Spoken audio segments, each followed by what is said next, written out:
এই অনুষ্ঠান আপনি জানেন, যেখানে ছিল হচ্ছে বিশ্ব হার্ট দিবস 2024 উপলক্ষে সিপিআর কর্মসূচি এবং সনদ বিতরণ অনুষ্ঠান।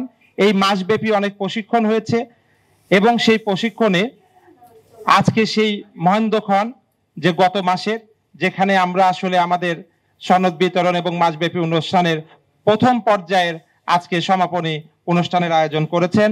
এবং আমি এখানে সিপিআর প্রসঙ্গে আমাদের এই 1 মাস কর্মশালা যেটা চালিয়েছেন অনবরত পরিশ্রম করে আমাদের honourable professor Toufiqur Rahman Faruk sir, আমি স্যারকে অনুরোধ জানাবো এখন এই আমাদের সিপিআর সম্পর্কে আবার একটি রিভিউ করার জন্য, যে কেন এটা আমাদের কাছে এত গুরুত্বপূর্ণ। Thank you. Please professor Toufiqur Rahman Faruk sir. আসসালামু আলাইকুম। আচ্ছা, আমরা একটু সংক্ষেপে, যেহেতু আমরা প্রশিক্ষণ করছি, প্রশিক্ষণের সবসময় নিয়ম হলো যে একটা রিফ্রেশার্স কোর্স বলে, জাস্ট রিফ্রেশমেন্টের জন্য আমরা যেটা করছি ওটাকে একটু মেমোরাইজ করার জন্য। ঠিক আছে, আমরা একটু যেটা করছি ওটার একটু আলোচনা করব, আর আলোচনা করব যে কেন আসলে সিপিআরটা একটু জরুরি। সেটা আমরা অলরেডি বিভিন্ন সময় আলোচনা করছি যখন আমরা ট্রেনিং করছি, ওইটার জন্য খুব অল্প সময়। ঠিক আছে, তারপরে আমরা মূলত সার্টিফিকেট গিভিং সেরিমনিতে চলে যাব। আচ্ছা, এখন আমরা বলছি যে ওয়ার্ল্ড হার্ট ডে 2024 আমরা উপলক্ষে এটা মানে ট্রেনিংটা শুরু করছি এবং ট্রেনিংটা চলতে থাকবে অবশ্যই। বিভিন্ন সেন্টারে বিভিন্ন জনকে নিয়ে ট্রেনিংটা চলবে বিভিন্নভাবে, এবং পরবর্তীতে আবার একটু গ্যাপ দিয়ে এই সার্টিফিকেট সেরিমনি হবে। হ্যাঁ, এটা কন্টিনিউ হবে। এখানে যে ওয়ার্ল্ড হার্ট ডে আসলে এবারে কি প্রতিপাদ্য ছিল ওইটা প্রসঙ্গে একটু শান্ত বলা, সেটা হলো যে ছিল yes use heart for action. এই ইয়েসটা আসলে কি? এই ইয়েসটা বলা হয়েছে যে আমরা একটা পিটিশন, আমরা যদি ওয়ার্ল্ড হার্ট ডে 2024 থিম দিয়ে আমরা ইন্টারনেটে ক্লিক করি, তাহলে প্রথমেই আসবে হলো একটা পিটিশনের একটা চলে আসবে। ওই পিটিশনে আমরা চাবো কি, সেটা হলো যে এই যে শুধুমাত্র কার্ডিওভাস্কুলার ডিজিজ, এটা বলা হয়েছে ওয়ার্ল্ডের নাম্বার 1 কিলার। বোধ হয় ক্যান্সারের চেয়েও এটা বেশি মৃত্যু হয় আমাদের এই কার্ডিওভাস্কুলার ডিজিজ থেকে, ক্যান্সারের চেয়েও বেশি, রোড ট্রাফিক অ্যাক্সিডেন্টের চেয়েও বেশি। ইভেন এখন যে যুদ্ধ বিগ্রহ চলতেছে, যুদ্ধের চেয়েও বেশি মৃত্যু হয় এই কার্ডিওভাস্কুলার ডিজিজ থেকে। এই কারণে কার্ডিওভাস্কুলার ডিজিজের থেকে এটাকে পলিসি মেকিং এর ক্ষেত্রে যদি প্রায়োরিটি যেহেতু দিতে হবে, এই জন্য যারা ওয়ার্ল্ড লিডার, যারা পলিসি মেকিং করে, তাদের কাছে ইনফরমেশনটা পৌঁছানো, যাতে আমাদের কার্ডিওভাস্কুলার ডিজিজকে এটা প্রায়োরিটি দেওয়া হয়। এই প্রায়োরিটি দেওয়ার জন্য আমরা ওই পিটিশনে যা যা সুযোগ আছে আমি দেখাই দিব। এর মধ্যে আপনারা মোবাইলে যখন জয়েন করতে পারেন, মোবাইলে যে ওই পিটিশনে জাস্ট নিজের নাম লিখতে হয়, যে ফার্স্ট নেম লাস্ট নেম, তারপরে ইমেল নাম্বার লিখতে হয়, লিখে আপনারা যা শুধুমাত্র ক্লিক করলেই ওই পিটিশনটা চলে যাবে। উদ্দেশ্য হলে এভাবে 10 লক্ষ মানে 1 মিলিয়ন পিটিশন হলে ওটা তো পরবর্তীতে তারা এই যে যারা ওয়ার্ল্ড লিডার আছে তাদেরকে দিবে, হ্যাঁ, যেটাকে প্রায়োরিটি দেওয়ার জন্য। ঠিক আছে, আমরা দেখবেন ফেসবুকে বিভিন্ন সময় বিভিন্ন কিছু অমুক স্টেপ ডাউন, তাই না, এরকম করে লিখছে না হ্যাশ দিয়ে। এটার যেমন অনেক গুরুত্ব আছে, এরকম তেমনি এই পিটিশনেরও অনেক গুরুত্ব আছে। এই যে sign the petition for cardiovascular health action plan, আমরা যদি খুঁজি এই যে ওয়ার্ল্ড হার্ট ডে খুঁজলে এই পেজটা চলে আসবে। এর মধ্যে ফার্স্ট নেম দিতে হবে, লাস্ট নেম না হলে চলে, কান্ট্রিটা যে কান্ট্রি উল্লেখ করতে হয়, আর ইমেল অ্যাড্রেস। এখানে এই যে সাইন দ্য পিটিশন, এটা ক্লিক করলেই আমাদের এটা চলে যাবে। ঠিক আছে, এবং এটা শো করে সাধারণত কতজন এই পিটিশনে শো করলো। এটা মূলত এক্সট্রা যেটা আমার ওই যে প্রেজেন্টেশন ছিল বা আমাদের এই যে সিপিআর ট্রেনিং এর বাইরে এটার কথা। আর সবাইকে ধন্যবাদ আসলে যারা কষ্ট করে এই যে এখানে আসছেন এবং আমাদেরকে উৎসাহিত করছেন। আচ্ছা, এখানে প্রথমে ছবিটা ওই যে দেখা যাচ্ছে যে 2 জন মানুষ, একজন হলো বুকে চাপ দিচ্ছে আর একজন শ্বাস প্রশ্বাস নিচ্ছে। তাহলে এখন এটাকে আমরা বলতেছি আসলে কার্ডিওপালমারি রিসাসিটেশন। এখন আসলে কখন দরকার হয় এটা বোঝে, কখন দরকার হয়, হার্টের উপরে কেন চাপ দিচ্ছে, হার্ট কাজ করতেছে না, হার্ট বন্ধ, মুখ দিয়ে শ্বাস নিচ্ছে, কখন শ্বাস প্রশ্বাস চলতেছে না, শ্বাস প্রশ্বাস নিতে পারতেছে না, আমরা আর্টিফিশিয়ালি নিচ্ছি। এই জিনিসটাকে বলা হয় কার্ডিওপালমারি রিসাসিটেশন। অর্থাৎ হার্ট বন্ধ হয়ে আছে, হার্টের কাজটা সাময়িকভাবে করা, ফুসফুস বন্ধ হয়ে আছে, ফুসফুসের কাজটা সাময়িকভাবে চালায় করা, যাতে আমাদের ব্রেন ডেথ না হয়। ঠিক আছে, এই জন্য মূলত আমাদের এই সিপিআর করা। এখন আমরা যে কোশ্চেন গুলো দিছিলাম, যে এটা অনলাইনেও আমাদের কোশ্চেন ছিল, আবার হলো অফলাইনেও অনেকে ফিল আপ করছে, পরীক্ষা দিচ্ছেন। কারণ সিপিআর নিয়ম হলো সিপিআর পরীক্ষার পরে একটা নির্দিষ্ট পরিমাণে যে একটা পরীক্ষা হয়, এটা আমরাও যারা সিপিআর ট্রেনিং করি তাদেরকেও পরীক্ষা দিতে হয়। দেওয়ার পরে তখন একটা নির্দিষ্ট নাম্বার উপর ভিত্তি করে আসলে ওই সার্টিফিকেটটা দেয়, তাই অনলাইন সার্টিফিকেট পাওয়া যায়। অথবা আমরা যখন বিভিন্ন বিদেশে বাইরে প্রোগ্রাম যায়, যখন আমরা সিপিআর ট্রেনিং করি, এবং এই সিপিআর ট্রেনিং এর কিন্তু চার্জ অনেক, প্রায় $500 চার্জ দিতে হয়, ঠিক আছে। সুতরাং আমরা এখানে যদিও একদম টোটালি আমাদের স্বার্থে আমরা ফ্রি আয়োজন করছি, কিন্তু এর চার্জ অনেক, সুতরাং ওইটা থেকে সার্টিফিকেট দেওয়া হয়। এখন এইটা আমরা ওই আলোচনা করলে কোশ্চেন গুলো আমাদের অলরেডি চলে আসবে আর কি সবকিছুই। এখন এখানে যেটা আছে, যেমন এটা একটা সিনারিও, বিভিন্ন সিনারিওর মাধ্যমেই আমরা আসলে সিপিআর কখন প্রয়োজন, যেমন আমাদের মাহমুদ বলে যে কখন আসলে সিপিআর দরকার হয়, এই যে আমাদের আজগর সাহেব বলছেন যে সিপিআর কখন দরকার হয়, সেটা আমরা কিছু কিছু সিনারিওর মাধ্যমে দেখব। যেমন আমি এটা সবচেয়ে কমনেস্ট সিনারিও, এটা এই প্রসঙ্গে আমি বলি যে আমরা যখন থার্ড ইয়ারে পড়ি, আমাদের ফ্রেন্ড ঢাকা মেডিকেলে, তখন ওর আব্বা রাতের বেলা ওই কার্ডিয়াক অ্যারেস্ট হলো, উনি পড়ে গেল। পড়ে যাওয়ার পরে ওর আব্বা, যেহেতু সে সিপিআর জানতো, ওর আব্বার উপরে সিপিআর ওই কম্প্রেস শুরু করলো। কম্প্রেস শুরু করার পরে ও দ্রুত গাড়ি ম্যারেঞ্জ করে পাশে, ওই সময়কে প্রায় একটা 30-35 বছর আগের কথা, কার্ডিও হব একটা ক্লিনিক ছিল গুলশানে। ওই কার্ডিও হব ক্লিনিক তখন বাইরে মাত্র এনআইসিবিটির বাইরে একটা মাত্র প্রাইভেট ক্লিনিক ছিল ওই সময়, সেটা হলো কার্ডিও হব ক্লিনিক। এবং কার্ডিও হব ক্লিনিকে নিয়ে যাওয়ার পরে পরবর্তীতে উনি সার্ভাইভ করে, ওনার এনজিওগ্রাম করা হয়, রিং বসানো হয়, পরবর্তী আবার বাইপাস সার্জারি লাগে, পরবর্তীতে ওনার পেসমেকার লাগে, এবং পরবর্তীতে ওনার আইসিডিও লাগে, এবং পরবর্তীতে উনি 30 বছর বেঁচে ছিলেন, ঠিক আছে। তার মানে এটা টোটালি উনি যে বাচ্চাটা, এই যে সেকেন্ড লাইফ করা, এটা হলো ওই যে সন্তান ওই ট্রেনিং পাইছে, এই ট্রেনিং পাওয়ার জন্য উনি এই যে 30 বছর পর্যন্ত তারপরেও ওনার ফ্যামিলির সাথে থাকতে পারছে, তাই না। সুতরাং এইটা হলো ইম্পর্টেন্স। তেমনি এখানে রাত 12টার সময় হঠাৎ করে দেখা যায় হয়তো বাবা বা আমার আত্মীয় স্বজন কারো বুকে ব্যথা হলো, উনি পড়ে গেলেন। এখন ওই মুহূর্তে আমার করণীয় কি? ওই মুহূর্তে ফার্স্ট করণীয় আসলে আমার হেল্পের জন্য ফোন দিতে হবে, কারণ আমার অ্যাম্বুলেন্স ডাকতে হতে পারে। অথবা আমার অ্যাম্বুলেন্স ডাকলে সাধারণত বাইরে অনেক দেশে কার্ডিয়াক অ্যাম্বুলেন্স পাওয়া যায়। এই কার্ডিয়াক অ্যাম্বুলেন্সে কার্ডিয়াক সব যন্ত্রপাতি ইকুইপ থাকে, ওনারা এসে যদি ডিসি শক দেওয়া লাগে, যেভাবে করা লাগে সমস্ত কিছু না ম্যানেজ করে, ওষুধ চিকিৎসা আগে শুরু হতে পারে। সেই জন্য আমরা এই যে কি ফার্স্টে কি করবো, যেহেতু আমাদের এখনো চালু 999 চালু হয়েছে, আমরা 999 ফোন করে হেল্প চাবো। আর সবচেয়ে বলে, আমি যেহেতু পরবর্তীতে সিপিআর দিব বাসাতেই, আবার বাসায় আমি একা দিতে গেলে ক্লান্ত হয়ে যাব, এই জন্য আমার বাসার আদার মেম্বার যারা আছে তাদের হেল্প চাইতে হবে। এটা হলো সেকেন্ড কাজ। ফার্স্ট কাজ হলো আমি 999 ফোন দিব, এবং আমার যারা চারিপাশে তাদেরকে আমি হেল্প করার জন্য আগে আসতে বলবো, ঠিক আছে, যে হ্যাঁ আব্বার সমস্যা হয়েছে, তোমরা আসো। আমি যদি সিপিআর জানি, ঠিক আছে, তখন আমরা আরেকজনের হেল্প নেব। তার পরবর্তীতে আমি চেস্ট কম্প্রেশন, ব্রিদিং, তারপরে হাসপাতালে নেওয়া, এটা হলো পরবর্তী কথা। ফার্স্ট কথা হলো যে আমাকে ইনফরমেশন পৌঁছাইতে হবে, কারণ অ্যাম্বুলেন্স আসতে যত দেরি করবে তত আমার চিকিৎসা দেরি হয়ে যাবে। এটা যেমন হলো সিপিআর মানে কি, একটা কোশ্চেন ছিল যে কার্ডিও পালমোনারি রিসাসিটেশন। এই কার্ডিও মানে হার্ট, পালমোনারি মানে ফুসফুস, রিসাসিটেট করা মানে আমরা কিছু ম্যানুভার করে সেটাকে আপাতত কাজ চালাই যাওয়া, হার্টের কাজ চালাই যাওয়া। আচ্ছা, আর একটা সিনারিও এরকম আছে যে হলো 56 বছর বয়স, প্রচন্ড বুকে ব্যথা নিয়ে জাতীয় হৃদয় হাসপাতাল ইমার্জেন্সিতে গেলেন, ইসিজি ওনার হার্ট অ্যাটাক বা ভাইরাল ইনফেকশন ধরা পড়লো, ওনার কিছু প্রয়োজনীয় ওষুধ খেয়ে আমরা সাধারণত আমাদের এনআইসিবিডি শিশু নিচতলায়, শিশু দোতলায়, আর হলো ইমার্জেন্সি নিচতলায়, তো ওখান থেকে আবার ট্রলিতে করে উপরে নিতে হয়। এখন ওই সময় ট্রান্সফার করার সময় অনেকগুলো দুর্ঘটনা ঘটে, ট্রলিতে করে অথবা বসায় যে আমাদের নেওয়া হয়, ওই সময় কার্ডিয়াক অ্যারেস্ট হয় অনেক ক্ষেত্রে। তো একজন যদি এরকম কার্ডিয়াক অ্যারেস্ট হয়, তাহলে আমরা স্বাভাবিকভাবে তখন তাকে আমরা, উনি অজ্ঞান হয়ে গেল, তখন তাকে রেসপন্স আছে কিনা আমরা দেখি, রেসপন্স টেস্ট করি। এখন এই রেসপন্স টেস্ট করা যদি আমরা একটু রিভিউ করি, যে যেমন আমরা প্রথমেই দেখলাম যে একজন পড়ে গেল, তো পড়ে যাওয়ার পরে ফার্স্ট কাজ আমার যে হলো এই উনি পড়ে যে গেছে, ওনার আসলে সিপিআর লাগবে কিনা, বা আমার কোনো বোধহয় হেল্প লাগবে কিনা, ওনার অ্যাসিস্ট লাগবে কিনা।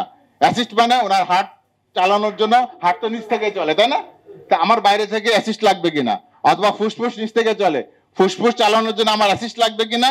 সেই জন্য আমরা কি করব, ওনাকে ফার্স্ট লাগবে কিনা এটা অ্যাসিওর করব, যে ওনার এখন লাগবে কিনা। এইটা করার জন্য তাহলে কি করব, ওনাকে এই অ্যাসেস করব যে উনি আসলে অজ্ঞান আছে, ঠিক আছে, ওনার আসলে সিপিআর লাগবে। তো সেই ক্ষেত্রে ফার্স্ট আমরা ওনাকে কি করব, যে এরকম করে ওনার যদি নাম জানা থাকে তাহলে নাম ধরে ডাকবো, ঠিক আছে। আর সাথে কি করবে, এমন হতে পারে ওই যেটা আমরা বলছি উনি কানে নাও শুনতে পারে, এখন আমি নাম ধরে ডাকতেছি বা ওনাকে হ্যালো বলতেছি, আরো মিস্টার, কিন্তু উনি আসলে কানে শোনে না, তাহলে উনি শুনবে না, রেসপন্স করবে না। সেই জন্য কি করতে হবে, এই যে ঘাট ধরে একটু শেক করতে হবে, এরকম হ্যালো মিস্টার, আপনি শুনছেন, আপনি ঠিক আছে, ঠিক আছে, এইভাবে ঘাট ধরে শেক দিতে হবে। এখানে করা যাবে না, কারণ অনেক সময় নেক ইনজুরি থাকতে পারে, অ্যাক্সিডেন্ট বা কোনো কিছুতে নেক ইনজুরি থাকতে পারে। আমি যদি ঘাট ধরে ইয়ে করি তাহলে সার্ভাইকাল আর ইনজুরি বাড়তে পারে এখানে, এই কারণে আমি সামনে ঘাট ধরে হ্যালো মিস্টার, হ্যালো শুনছেন, আপনি ঠিক আছেন তো। আচ্ছা, তখন আমরা করার পরে যখন আমি নিশ্চিত হলাম যে না উনি রেসপন্স করতেছে না, ঠিক আছে, তখন আমি যে 999 ফোন দেবো আর আমি চারিপাশে হেল্পের জন্য ডাকবো। কেন সিপিআর যখন আমি শুরু করবো, সিপিআর কিন্তু খুব টায়ারিং, কষ্টের ব্যাপার একটা, যারা করছেন তারা তো বুঝছেনই যে কতখানি শক্তি লাগে, তো তখনই আমি হেল্পের জন্য আমি কল করব। আচ্ছা, কল করার পরে তারপরে আমরা এরপরে এর কি করব, কল করার পরে যখন এরপরে যে উনি আছে, আসার পরে আমরা তো দেখবো যে ওনার ইয়েটা হার্ট কাজ করতেছে কিনা বা ফুসফুস কাজ করতেছে কিনা, ঠিক আছে। এখন উনি যে নন রেসপন্সিভ, মানে আমার কথা উনি মানে বুঝতে পারতেছে না, নন রেসপন্সিভ, এটা আমি কিভাবে কনফার্ম করবো, এটা তো পরবর্তীতে কোশ্চেনে আসবে। এখন নন রেসপন্সিভ কেন বুঝতে পারছো, যেমন আমি ডাকতেছি উনি সাড়া দিচ্ছে না, ঠিক আছে, তারপরে আমি কি করলাম, পালস চেক করলাম ওনার। এখন অনেক সময় দেখা যায় যে আমরা হাতের পালস চেক করি, হাতের পালস চেক করা এক্ষেত্রে হাতের পালসের চেয়ে আমার ঘাড়ের পালস চেক করতে হবে, কেন, প্রেশার কম থাকলে আমি হাতের পালস নাও পাইতে পারি, ঠিক আছে। এই জন্য আমি ঘাড়ের যেটা নেকের পালস, ক্যারোটিড পালস বলে, ক্যারোটিড পালস আমি ফিল করব, এবং কখনো দুই হাত একসাথে না, একবার একদিকে ফিল করব, দরকার পরবর্তীতে অন্য হাতে ফিল করব। কারণ অনেক সময় দেখা যায় বয়স্ক মানুষ এই যদি দুই দিকে একসাথে করে এখানে ওই সেন্সিটিভিটি থাকে, ওভার সেন্সিটিভ বলে, এখান দিয়ে তার হার্ট আবার বন্ধ হয়ে যেতে পারে, হার্ট চালু থাকলেও, ঠিক আছে। এই জন্য এক সাইডে আমি চেক করব, তাহলে পালস চেক করব, তারপরে দেখবো যে বুক ওঠানামা করতেছে কিনা, শ্বাস নিচ্ছে কিনা, শ্বাস নিচ্ছে কিনা, এটা তো আমরা একটা নাকের সামনে এরকম হাত দিয়ে দেখতে পারি, আর হলো বুক ওঠানামা করতেছে কিনা এটা আমরা বুঝতে পারি। যখন নিশ্চিত হলাম যে না আমার হার্ট চলতেছে না, পালস নাই, ঠিক আছে, বুক ওঠানামা করতেছে না, শ্বাস নাই, ঠিক আছে, তারপরে আমরা সিপিআর শুরু করব, চেস্ট কম্প্রেশন বলে, ঠিক আছে, চেস্ট কম্প্রেশন শুরু করব। আচ্ছা, এই জন্য এখানে দিছে যে এই সিপিআর কখন করা হয়, ওদের উদ্দেশ্য সিপিআর কে হার্ট চালু করা, ফুসফুস চালু করা, তাহলে হার্ট বন্ধ হয়ে গেলে অথবা ফুসফুস বন্ধ হয়ে গেলে আমরা চালু করবো। এই জন্য অ্যান্সার হলো ওই যে 3 নাম্বার উভয়। এই যে হৃদযন্ত্র কাজ করছে কিনা কিভাবে বোঝা যাবে, হার্ট কাজ করতেছে কিনা, হার্ট কাজ করতে, ওই হার্ট থেমে গেলে তো আমরা সিপিআর দিব, কম্প্রেশন দিব। এখন কাজ করছে কিভাবে, ওই যে রেডিয়াল আর ঘাড়ের পালস পাওয়া যাচ্ছে না, ঠিক আছে। এখন যদি রোগী অজ্ঞান থাকে নড়াচড়া করবে, করবে না, তারপরে হলো আমি ডাক দিলাম, রেসপন্স করবে, করবে না, তারপরে শ্বাস নিবে না, শ্বাস নিলে বুক ওঠানামা করবে না, তাহলে এখানকার অ্যান্সার হলো সবগুলাই। আচ্ছা, তারপর একটা কোশ্চেন হলো, এটা আর একটা কমন সিনারিও, দেখা যাচ্ছে রেস্তোরাঁ খেতে গেছে, রেস্তোরাঁ খাওয়ার অথবা খাওয়ার টেবিলেও হয়, অনেক সময় খাওয়ার টেবিল, আমাদের খাওয়ার টেবিলে হয় কোন একটা মাংসের ডলা, ঠিক আছে, অথবা ভাতের কোনো বোলাস বলি আমরা, যে কোনো বোলাস, হঠাৎ করে কি ফুসফুসে, আমার অনেক সময় বয়সের সাথে সাথে বয়স্ক মানুষের বেশি হয় এটা রেসপন্স, আমার কিন্তু শ্বাসনালীতে খাবার যেতে গেলে তখন কিন্তু কাশি হয়, একটা কাশিতে বের হয়ে যায়, কিন্তু কারো কারো রেসপন্স কমে যায়। এই রেসপন্স কমে যাওয়ার জন্য অনেক সময় খাবার নালীতে খাবার চলে যেতে পারে, খাবার আটকে যেতে পারে, ঠিক আছে, খাবার আটকে যেতে। এখন এই খাবার আটকে গেলে তখন আমরা বলছি যে আমার যে ফুসফুস কাজ করতেছে না, সেটা কিভাবে বোঝা যায়, তো স্বাভাবিকভাবে আমার কাজ হলো যে ফুসফুসের মধ্যে অক্সিজেন শরীরের মধ্যে যাওয়া, যদি অক্সিজেন না থাকে কমে যায়, শরীর নীল হয়ে যাবে, ঠিক আছে, তো শরীর নীল হবে, রোগীর শ্বাস ভিকটিম, ওর শ্বাসকষ্ট হবে, আর বুক ওঠানামা করবে না, ঠিক আছে, এটা দ্বারা বোঝা যাবে। এখন আমার ওই যে যেটা আমরা এটা বলি চেস্ট কম্প্রেশন, তো এটা আসবে নেই, আমরা তখন হলো ওই যে যদি আটকে গেলে তখন আমরা সাধারণত কি করব, যদি ফুসফুসে আটকে যায়, ফুসফুসে আটকে গেলে তখন আমরা বলি হেমলিক ম্যানুভার। এন্ড হেমলিক ম্যানুভার কি, শহীদুল আসেন, রোগী যিনি ভিকটিম রেকটিফায়ার হলো পিছনে থাকতে হবে, যিনি ইয়ে করবে সিপিআর দিবে। যাওয়ার পরে এই যে পিছনে যেটা পিছনে যে পেটের উপরে এই যে এখানে এটা ইয়া করবে, ঠিক আছে, লক করবে হাত, লক করার পরে পেটের উপরে পেটে হাতটা নিবে, নেওয়ার পরে এই যে হাত দিয়ে উপরের দিকে চাপ দিবে। অর্থাৎ আমি এই যে চাপটা দিচ্ছি, এই চাপটা আমার এই যে বুকের মধ্যে ট্রান্সমিট হচ্ছে। এই ট্রান্সমিট হলে বুকের মধ্যে প্রেসার বাড়ে। এই প্রেসার বাড়লে অনেক সময় নালীর মধ্যে যেটা খাবার আটকে আছে সেটা বের হয়ে যায়, ঠিক আছে। এটা বলে হ্যান্ডলিং ম্যানুভার।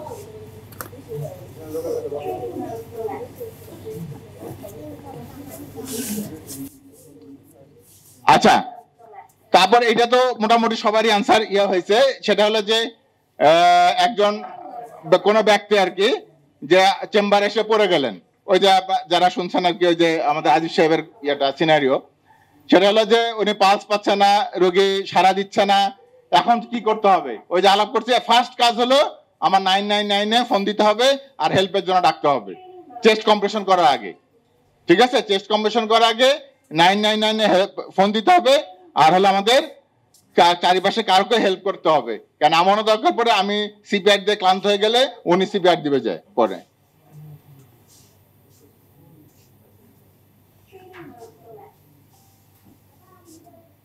আচ্ছা, এখানে আমরা মোটামুটি স্টেপ বাই স্টেপ দিয়ে দিছি। সেটা হলো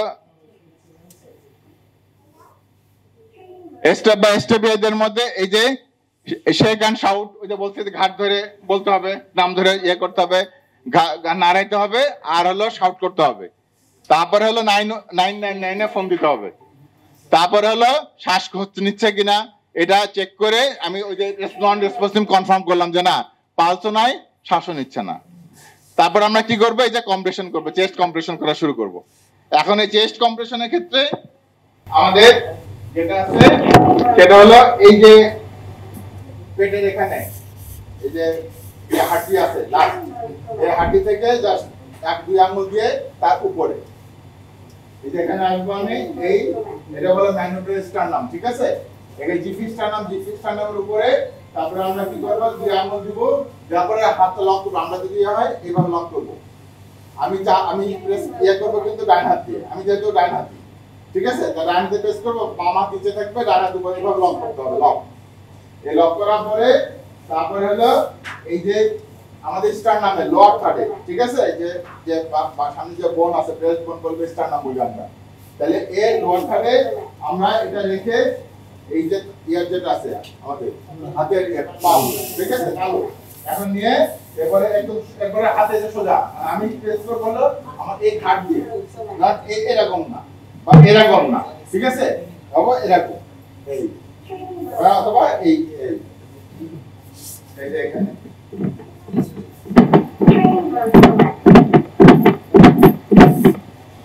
আচ্ছা, এইখানে যেমন হচ্ছে কিনা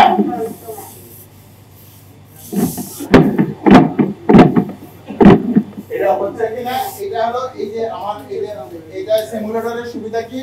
সিমুলেটরে আছে যেমন অনেক বলছে আমি কত দূর চাপ দিব, বল আছে 2 ইঞ্চি, আর 2 ইঞ্চি হচ্ছে কিনা সিমুলেটরের সুবিধা আছে যে এখানে আমি চাপ দিলে এই সিমুলেটরে লাল দাগ আছে, তারপর সবুজ দাগ আছে, হলুদ সবুজ লাল আছে। এখন সাধারণত শো করবে যে আমার জায়গা ঠিক হচ্ছে কিনা, ফেরোসে দেখাবে। যদি ডাইনে বাঁয়ে চলে যায় বেশি, সেটা শো করবে যে না সেন্টারই হচ্ছে না, জায়গা হচ্ছে না, তখন সে লাল দেখাবে, বলে সবুজ দেখাবে। আচ্ছা, তারপরে আছে যে এই যে এটা আছে যে বারটা আছে বাইরে, যদি আমার এটা চাপটা ঠিকমতো হয় তাহলে সবুজ বাল্বটা আসবে, না হলে উপরে হলুদ থাকবে।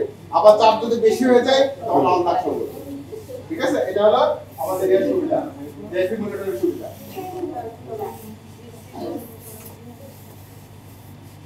আচ্ছা, তারপরে আমরা যাই এই যে যেটা বললাম যে আমরা কতটুকু শান্ত দাবাইতে হবে, 2 ইঞ্চি। এখন 2 ইঞ্চি আমার তো হিসাব করতে পারবো না আমরা, এটা হলো থিওরিটিক্যালি এর জন্য। আমার 2 ইঞ্চি হলে আমার হাড়টা যে এই যে সামনের যে হাড় আছে, এই হাড় আমার মাঝখানে যে হাড় আছে, হাড়কে চাপ দিয়ে পিছনে যে স্পাইন আছে ওর সাথে আমাদের কম্প্রেস করবে, চাপ দিবে। চাপ দিলে তখন ব্লাড যেটা থাকে ব্লাডটা বের হবে, বেরোয় আমার অ্যাটলিস্ট যেহেতু রোগী শোয়ানো আছে এই জন্য ব্লাডটা এসে এটা ব্রেনে যাবে। ব্রেনটা আমার সাধারণত ব্রেন 3 থেকে 5 মিনিটের মধ্যে ব্রেথ হয়ে যায়। যদি আমি 3 থেকে 5 মিনিটের মধ্যে অনেক সময় সিপিআর শুরু না করি, পরে দেখা যাবে হার্ট ফিরে আসবে কিন্তু সে ব্রেনডেড থাকবে। এই জন্য অনেকে শুনবেন বিভিন্ন হাসপাতালে যে রোগী ওরকম বলেছে, অনেকে আছে কি ভেন্টিলেটরে আছে, বলে যে হার্ট চলতেছে কিন্তু ব্রেন ডেড হয়েছে। ঠিক আছে, ব্রেন ডেড অবস্থা চলতেছে কিন্তু হার্ট কন্টিনিউয়াসলি হার্টের ফাংশন চলতেছে। তাহলে 2 ইঞ্চির ক্ষেত্রে আমাদের ট্রেনিং এর সুবিধা হলো এই ম্যানিকিনে সিমুলেটরে যেটা হলো যে আমার 2 ইঞ্চি হচ্ছে কিনা আমরা ওখানে থেকে মনিটর থেকে আমরা দেখতে পাবো। ঠিক আছে, ওখানে আমাকে গাইড করবে, গাইডের সুবিধা।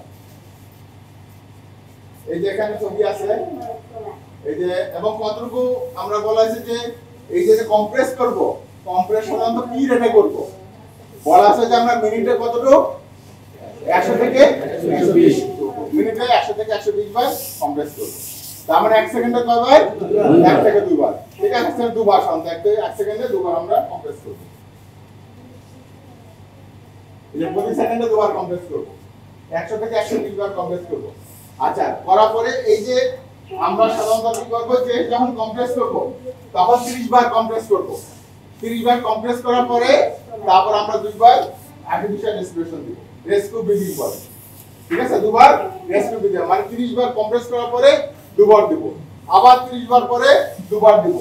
এখন এই 2 বার দেওয়ার মাঝখানে আমাদের সময় গ্যাপ হলো কত? 1 সেকেন্ড। মানে আমি মাউথ টু মাউথে ব্রিদিং দেব, এই দেওয়ার মাঝখানে একবার দিব, 1 সেকেন্ড পরে আরেকবার দিব। ঠিক আছে, আর 30 বার চাপ দেওয়ার পরে আমরা হলো 2 বার দেব। আগে যে এই জন্য দেখবেন যে আপনার সার্টিফিকেট যখন পাবেন তখন দেখবেন সার্টিফিকেটে লেখা আছে যে সার্টিফিকেট মেয়াদ এক্সপায়ার করবে 2 বছর পরে, দেবে 2 বছরের মেয়াদ। তার মানে প্রতি 2-3 বছর পর পরে সিকিআর কিন্তু নতুন ইয়ে আসে। ঠিক আছে, এই যে প্রোটোকল চেঞ্জ হয়, যেহেতু প্রোটোকল চেঞ্জ হয় আমরা প্রথমে দিতাম এরকম 3 বার 4 বার করে, একবার করে বা 2 বার করে ফু দিতে হতো, কিন্তু পরবর্তীতে দেখা গেছে আসলে হার্টটা মেন, হার্ট চালু হলে ফুসফুস এমনি চালু হয়ে যায়। এই জন্য 30 বারের পরে 2 বার হলো ফুসফুসে রেস্কিউ ব্রিদিং হলো 2 বার, 30 বার 2 বার, 30 বার 2 বার। ঠিক আছে, 30 বার মানে আমার কতক্ষণ ইয়ে করতে হবে, যেটা 1 সেকেন্ডে 2 বার, তার মানে 15 সেকেন্ড। ঠিক আছে, 15 সেকেন্ড করে তারপর আমরা একবার 2 বার দিয়ে দিই। এই যে 1 সেকেন্ড পর পরে আমরা ইয়ে দিই। আচ্ছা, এখন আবার সব কোশ্চেন আছে যে আমরা যে এই যে চেস্ট কম্প্রেশন দিব আমরা কতক্ষণ চালাবো। ঠিক আছে, আমরা তো দিয়েই থাকবো না, কতক্ষণ চালাবো? চালাবো একটা হলো যে আমার অ্যাম্বুলেন্স, আমি কল করছিলাম 999, অ্যাম্বুলেন্স চলে আসছে, তা আমি ওদেরকে ওদের হাতে হ্যান্ড ওভার করে দিব। ঠিক আছে, কারণ তার পরবর্তীতে যে প্রক্রিয়াগুলো আছে সেগুলো আমাদের হলো এই যে চেস্ট কম্প্রেশন আরো অ্যাডভান্স। ঠিক আছে, ওখানে সব ব্যবস্থা আছে, ওরা তাড়াতাড়ি হার্ট ফিরে আনতে পারবে।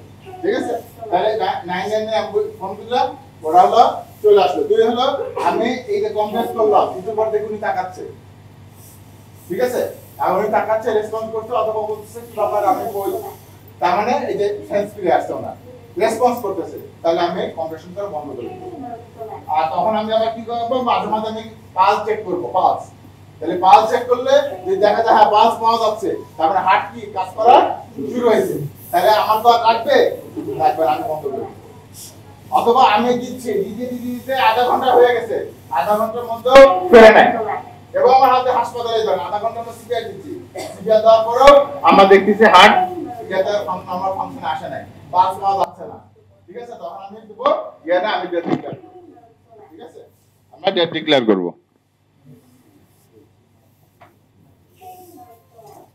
এই জন্য বলা আছে যে একজন মানুষ পড়ে গেল, ঠিক আছে, পড়ে গেল, উনি কিন্তু মৃত না।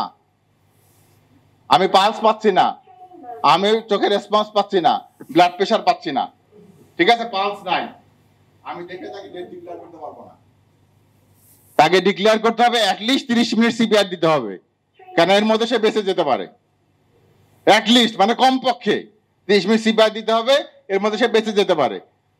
এবং এই জন্য আধা ঘন্টা আগে আমরা ইয়ে দিতে পারি। আর একটা হলো যে সাধারণত আমরা কখন দেখি যে এই যে মানে বলে যে রোগীরা পড়ে যায়, ঠিক আছে, কেউ একজন পড়ে গেল, আমরা সাধারণত কখন দেখি? সাধারণত দেখা যায় সবচেয়ে কমন কারণ হলো হার্ট অ্যাটাক হলে, আমার মাইল্ড ইনফার্কশন হলে, কমন মানে মোর দ্যান 80-90% কারণ কি হার্ট অ্যাটাক হলে সাধারণত রোগীর হার্ট বন্ধ হয়ে যায়, কার্ডিয়াক অ্যারেস্ট হয়। হার্ট বন্ধ হয়ে যাওয়া মানে কার্ডিয়াক অ্যারেস্ট, এটা সাধারণত 80-90% ক্ষেত্রে হার্ট অ্যাটাক হওয়ার জন্য। এবং এখানে সিনারিও দেওয়া আছে একটা, এটা হচ্ছে যারা আমরা যে গ্রুপের মধ্যে দেখবেন ভিডিও দিছি কিছু, ওই ভিডিওর মধ্যে অনেকগুলো আছে যে বিভিন্ন ইয়েতে খেলতেছে, কেউ আছে ফুটবল, কেউ আছে ক্রিকেট, কেউ আছে হলো ওই যে আপনার ভলিবল, ঠিক আছে, এই বাস্কেটবল, এই খেলতে খেলতে দেখবে হঠাৎ করে একদম ঘুরে পড়ে গেল, ঠিক আছে। তারপরে অনেক সময় এটা কেন টিম থাকে, মেডিকেল টিম, ওই মেডিকেল টিম আসে রেস্কিউ টিম বলে, রেস্কিউ টিম আসে তারপর সিপিআর শুরু করলো দেখবেন ওই ভিডিওর মধ্যে, এবং অনেকে মোটামুটি সার্ভাইভ করলো।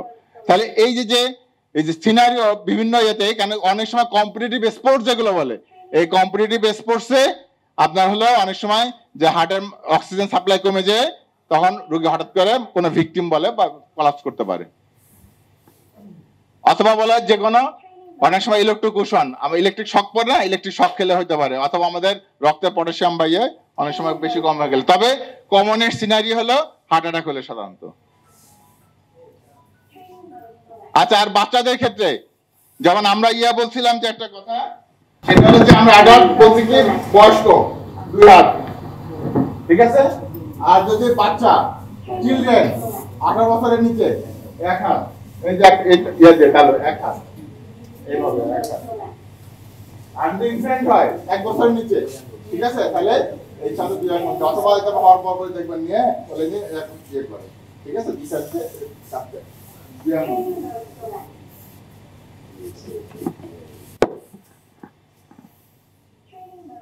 আচ্ছা, এখন আমাদের যে জিনিসটাকে আছে সেটা হলো যে বাইরে যারা গেছেন তারা দেখবেন যে রাস্তায়, এয়ারপোর্টে, আমাদের শুধু এয়ারপোর্টে আছে, বা হাসপাতালে কোনো হাসপাতাল আছে, সব হাসপাতালেও নাই, কিন্তু বাইরের সব জায়গা ইয়েতে, রাস্তায়, হাসপাতালে এবং সব জায়গাতে, ইভেন টয়লেটেও আছে ছোট ছোট বক্স আছে, বক্সের মধ্যে এরকম বিদ্যুৎ চমকানো যে সাইন আছে না, ডেঞ্জার সাইন, বিদ্যুৎ চমকানো সাইন সহ একটা বক্সের মধ্যে একটা যন্ত্র রাখা আছে, ওটাকে বলে আমরা AED, অটোমেটেড এক্সটার্নাল ডিফিব্রিলেটর।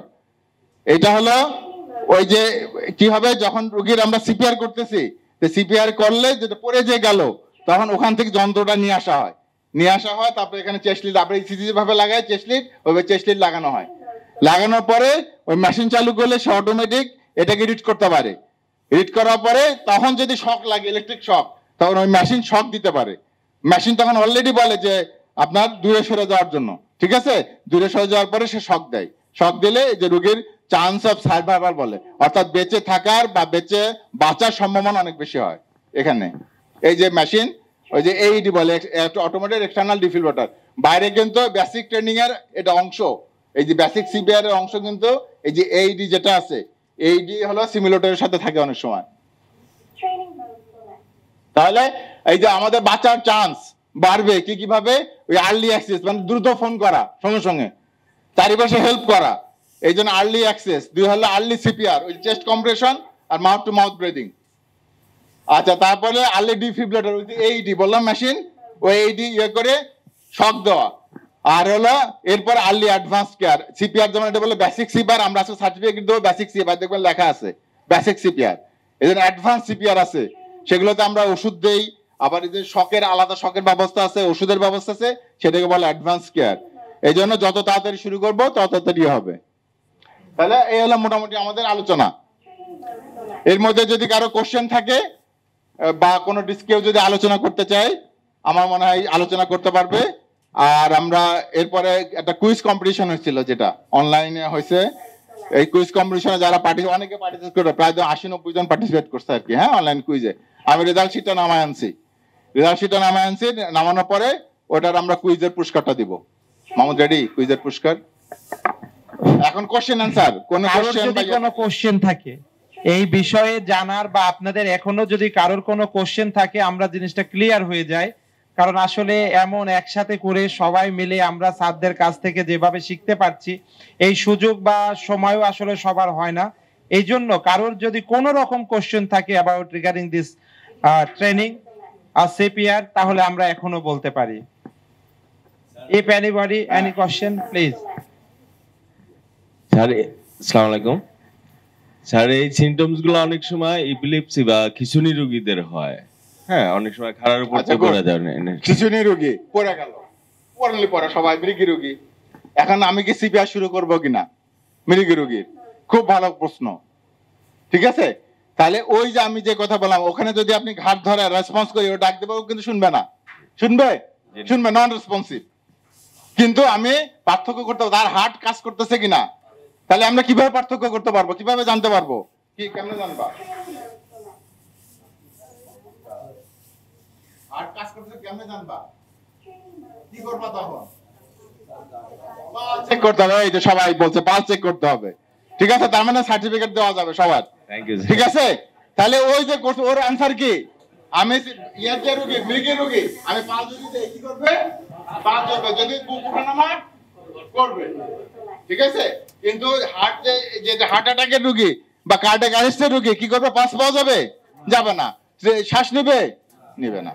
ঠিক আছে, এইভাবে আমরা ডিফারেন্সিয়েট করতে পারি, পার্থক্য করতে পারি। হ্যাঁ স্যার, এমনও দেখা যাচ্ছে যে কিছু কিছু পেশেন্ট কোন কোন ক্ষেত্রে সে স্ট্রোক করেছে, এই ধরনের পেশেন্ট থাকতে পারে।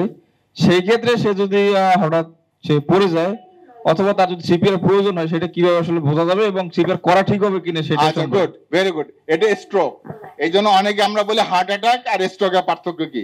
কারণ অনেক ক্ষেত্রে আমরা ফোন করে, স্যার আব্বার তো ইয়া হয়েছে, স্ট্রোক করছে।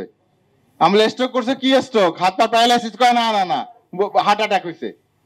তাহলে এই জিনিসটা আমাদের ক্লিয়ার যে হার্ট অ্যাটাক, হার্টের যদি সমস্যা হয়, হার্ট যদি বন্ধ হয়ে যায় বা হার্টের যদি প্রবলেম হয়, ঠিক আছে, ঘাম দিতে থাকে, এটা বলি আমরা হার্ট অ্যাটাক। আর ব্রেনটাকে বলি আমরা ব্রেন স্ট্রোক। স্ট্রোক মানে ব্রেন স্ট্রোক, বাস।